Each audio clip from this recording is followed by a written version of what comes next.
दोस्तों नमस्कार, मैं आपका होस्ट एंड दोस्त अरविंद कुमार। आज की तारीख है 29 अप्रैल 2023 और मैं आपके लिए लेकर आया हूं आज की समसामयिक घटनाक्रम पर आधारित प्रश्न। आज के डेट में जो भी समसामयिक घटनाक्रम पर आधारित प्रश्न बनेंगे सभी की हम लोग विस्तार से चर्चा कर लेंगे। वीडियो पसंद आएगा तो लाइक कीजिए, सब्सक्राइब कीजिए, अपने दोस्तों के साथ शेयर कीजिए। अगर आप किसी भी परीक्षा की तैयारी कर रहे हैं जिसमें करंट अफेयर और जीके जीएस के प्रश्न पूछे जाते हैं तो यह वीडियो निश्चित ही आपके लिए लाभदायक होगा। चलिए, पीडीएफ के लिए आप हमारे टेलीग्राम चैनल से जुड़े। टेलीग्राम चैनल का लिंक मैं डिस्क्रिप्शन बॉक्स में दे दूंगा। चलिए शुरू करते हैं आज का पहला प्रश्न। आज का पहला प्रश्न है, ऑस्ट्रेलिया का सर्वोच्च नागरिक सम्मान अवार्ड ऑफ ऑस्ट्रेलिया किसे दिया गया है? अवार्ड ऑफ ऑस्ट्रेलिया किसे दिया गया है? तो आपको बता दें कि यह अवार्ड रतन टाटा को दिया गया है। यह अवार्ड आपको बता दें कि 1975 से ही दिया जाता रहा है। यह अवार्ड देने का मुख्य उद्देश्य ऑस्ट्रेलिया के लिए विशेष कार्य करने वाले को या मानवता के लिए विशेष कार्य करने वाले को यह ऑस्ट्रेलिया के द्वारा दिया जाता है। अवार्ड का नाम है अवार्ड ऑफ ऑस्ट्रेलिया। ऑस्ट्रेलिया का सर्वोच्च नागरिक सम्मान है। क्या है? जैसे कि भारत में भारत रत्न सर्वोच्च नागरिक सम्मान है, उसी तरह ऑस्ट्रेलिया का Australia of the Australia award है। ठीक है, order of the Australia award सम्मान है। ठीक है, चलिए, इस अवार्ड का मुख्य वाक्य है, इस अवार्ड का मुख्य वाक्य है, वह करो जो तुम कर सकते हो। इस अवार्ड का मुख्य वाक्य क्या है? वह करो जो तुम कर सकते हो। वह करो जो तुम कर सकते हो। किसका? यह अवार्ड ऑर्डर ऑफ ऑस्ट्रेलिया सम्मान का मुख्य वाक्य है, वह करो जो तुम कर सकते हो। बस दिया गया है रतन टाटा को। तो देख लीजिए, यह है रतन टाटा। यह है रतन टाटा, भारत के टाटा ग्रुप के क्या है? चेयरमैन, संस्थापक है। ठीक है, चलिए आगे देखते हैं। बात है ऑस्ट्रेलिया की। यह देख लीजिए, ऑस्ट्रेलिया है। ऑस्ट्रेलिया की राजधानी कैनबरा है और अभी यहाँ के प्रधानमंत्री एंथनी एल्बनीज है। चलिए देखते हैं आगे चलते हैं। आगे जब अवार्ड की बात आई है तो कुछ हम लोग विशेष अवार्ड देख लेते हैं जो हाल ही में दिए गए हैं। सबसे पहले देखते हैं lifetime achievement award Raghuram Pillarisetti को। Lifetime achievement award Raghuram Pillarisetti को दिया गया है। क्या ये किसके द्वारा दिया जाता है? यह अवार्ड लंदन के तेलुगु एसोसिएशन के द्वारा दिया जाता है। यह लंदन के तेलुगु एसोसिएशन क्या है? तो लंदन में रहने वाले 10,000 से अधिक तेलुगु भाषी लोगों का एक समूह है। ठीक है, चलिए अगला देखते हैं। हाल ही में और पुरस्कार दिया गया था, जैसे रेमन मैग्सेसे पुरस्कार दिया गया था दलाई लामा को। रेमन मैग्सेसे पुरस्कार दलाई लामा को दिया गया था। 49वां जेम्स एंड ज्वेलरी अवार्ड दिया गया था 49वां जेम्स एंड ज्वेलरी अवार्ड दिया गया था 28 निर्यातकों को दिया गया था। कर्नाटक को पीएम फसल बीमा योजना के लिए राष्ट्रीय पुरस्कार दिया गया था। कर्नाटक को पीएम फसल बीमा योजना के लिए राष्ट्रीय सम्मान पुरस्कार कर्नाटक को दिया गया था।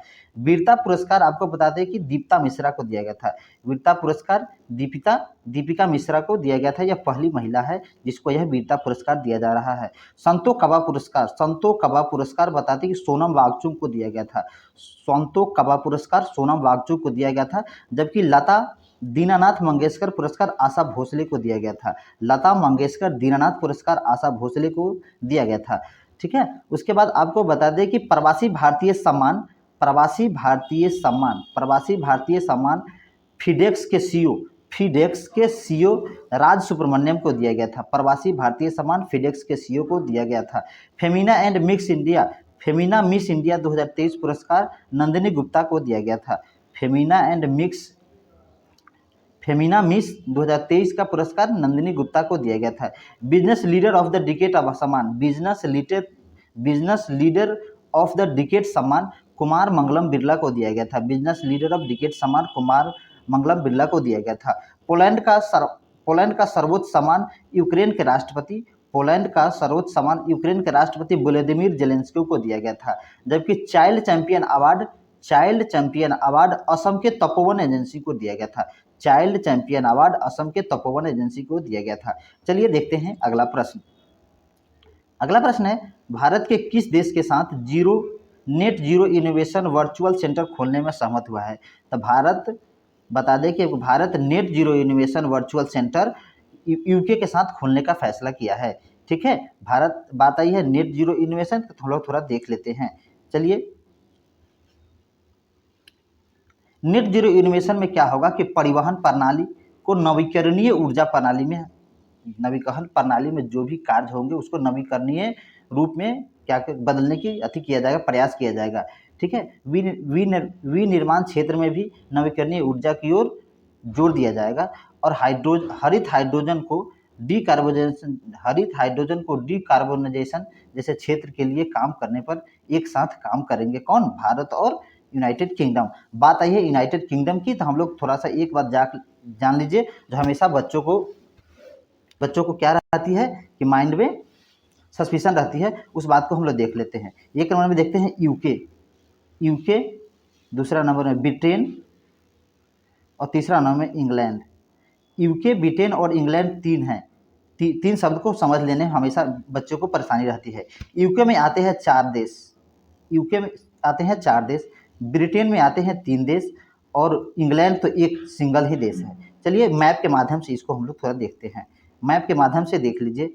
मैप के माध्यम से जैसे कि यूके में आते हैं, आपको बता दें कि यूके में आते हैं इंग्लैंड, वेल्स। यूके में किसमें? यूके में आते हैं, आपको बता दें इंग्लैंड। ठीक है, इंग्लैंड आते हैं, उसके बाद वेल्स आते हैं, इंग्लैंड आते हैं, वेल्स आते हैं और फिर उसके बाद में बात है स्कॉटलैंड आते हैं और उसके बाद में आते हैं उत्तरी आयरलैंड। आयरलैंड पूरा नहीं, आयरलैंड का 2 हिस्सा है, एक दक्षिणी आयरलैंड है और उत्तरी आयरलैंड है, तो उत्तरी आयरलैंड इसमें आते हैं। तो यूके में कौन सा है? वेल्स, स्कॉटलैंड, इंग्लैंड और उत्तरी आयरलैंड, 4 देश आते हैं। जबकि इंग्लैंड में आपको बता दें, ब्रिटेन में बता दें कि स्कॉटलैंड, इंग्लैंड और वेल्स आते हैं। इंग्लैंड एक सिंगल अकेला क्या है? देश है। ठीक है, चलिए इस बात को याद रखिएगा, नहीं आएगा तो दोबारा वीडियो पॉज करके आप देख सकते हैं।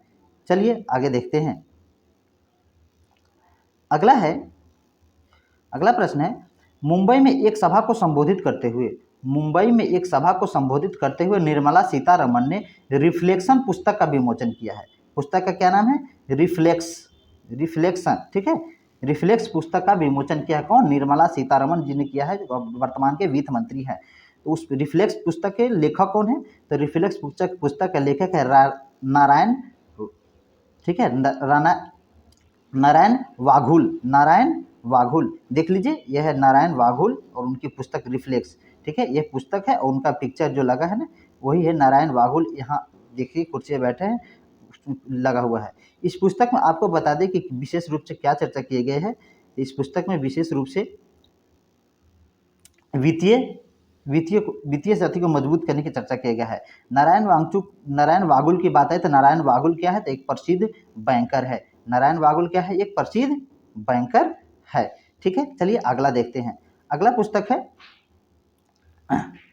अगला है scum and essays a right journey to opinions hinder. History के लेखक कौन है? तो scum and essays a writes journey through opinions hinders, history के लेखक। तो इसके लेखक है अमिताभ घोष। आप सोच रहे हो अमिताभ घोष जो आरबीआई के गवर्नर थे, वो नहीं, एक प्रसिद्ध लेखक है जो क्या किए हैं कि भारत, बांग्लादेश और श्रीलंका तीनों देश में पले बढ़े हैं और एक प्रसिद्ध लेखक है। ठीक है, उनको थोड़ा देख लेते हैं। ये है अमिताभ घोष जो प्रसिद्ध लेखक हैं। इसके पुस्तक के बारे में थोड़ा देख लेते हैं। यह पुस्तक का, ठीक है, ये क्या है? स्कूम एंड एसेज, याद रखिए, scum and essays a right journey through opinions hinder histories. ठीक है, यह पुस्तक आधारित क्या है? हफीम, जिस प्रकार क्या था, हफीम पे छिपे इतिहास, हफीम के व्यापार से इतिहास में छिपे हुए थे, उसके जुड़ाव को ध्यान में रखकर ये पुस्तक को लिखा गया है। किनके द्वारा? अमिताभ घोष के द्वारा लिखा गया है। चलिए, आपको वीडियो पसंद आए तो लाइक कीजिए, सब्सक्राइब कीजिए, अपने दोस्तों के साथ शेयर कीजिए और किसी कमी के लिए आप हमारे टेलीग्राम चैनल से जुड़े वीडियो देखने के लिए आपका धन्यवाद।